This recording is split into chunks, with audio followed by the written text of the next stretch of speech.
جب شمیم نکھت صاحبہ کا نام لیا جاتا ہے تو دو چیزیں بتائی جاتی ہیں، ایک ان کے شاگرد کے بارے میں کہ پوری دنیا میں ان کے شاگرد ہیں جنہوں نے پڑھایا، تو وہ شاگرد کیا کہتے ہیں،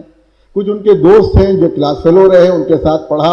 وہ کیا کہتے ہیں، جو یہاں پہ چیف گیسٹ رہے وہ کیا کہتے ہیں، اور جن کی ادائیگی جن کے بارے میں شارف صاحب نے کہا کہ عمار رضوی صاحب کے بارے میں بہت کچھ بتایا، تو آپ پھر سنیں گے۔ تو اگر عمار رضوی صاحب کسی چیز کو پڑھیں تو کیسے وہ ہمیشہ یاد کی جانی چاہیے۔ اس لیے کہ یہ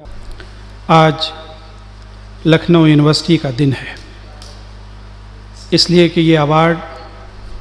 جس نام سے دیا جا رہا ہے وہ بھی لکھنؤ یونیورسٹی کی تھی، جنہیں یہ ایوارڈ دیا گیا ان کا تعلق بھی لکھنؤ یونیورسٹی سے،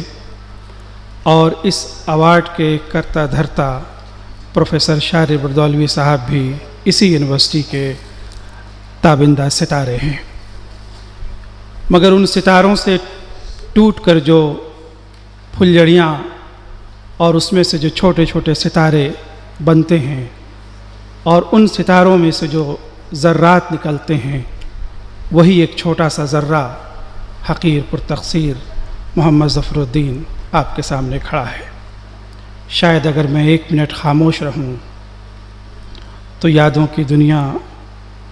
اور یادوں کی بساط ایسی پھیل جائے کہ جس پر غم، افسوس، ملال کے سوا کچھ نہ ہو۔ لیکن ہم نے انہی 2 شخصیتوں سے، پروفیسر شمیم نکھت اور پروفیسر شارف بردولوی سے، یہ سیکھا ہے کہ جب غم پڑے تو ماتم نہ کرو، بلکہ اس سے ایک نئی راہ نکالو، ایک نئی شمع روشن کرو جس سے اطراف و جوانب روشن ہو جائیں۔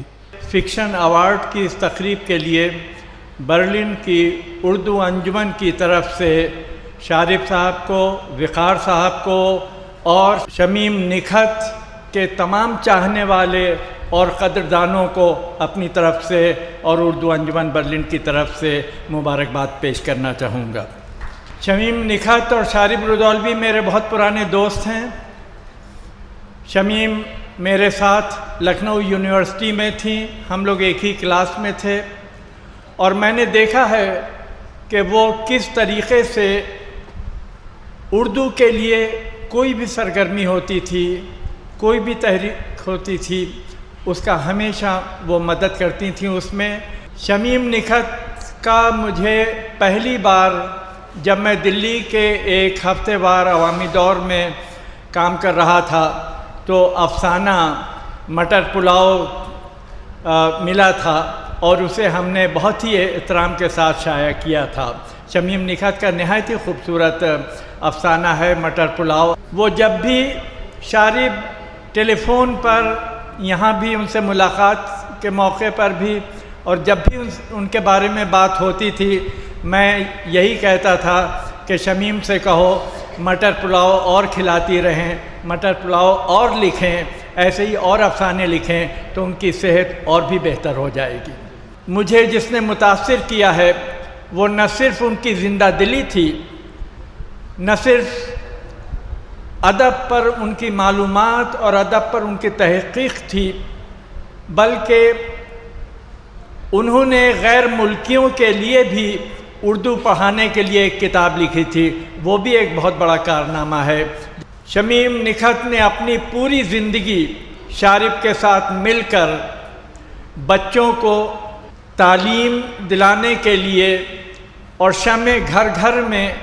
خاص طور سے غریب بچوں کے لیے اور غریب گھرانوں میں علم کی شمع جلانے کا کام کیا۔ پوری دنیا میں ان کے ششیہ ہیں اور انہوں نے اردو کو پوری دنیا میں پھیلایا ہے۔ ایسا کام کرنے والے کے نام پر جب کوئی ایوارڈ ہوتا ہے تو اس کا جو مہتو ہے وہ اور بڑھ جاتا ہے کہ یہ جو کام انہوں نے پرارمبھ کیا ہے وہ اسی پرکار سے آگے بڑھتا جائے، اور یہ کام کرتے سمے بھی کئی پرکار ہوتے ہیں، کئی طریقے سے آدمی سمے بتاتا رہتا ہے، آگے بڑھتا رہتا ہے، لیکن ایسے سمے پر شکشا جگت کے لیے کام کرنے کا جو انہوں نے پرارمبھ کیا وہ اپنے آپ میں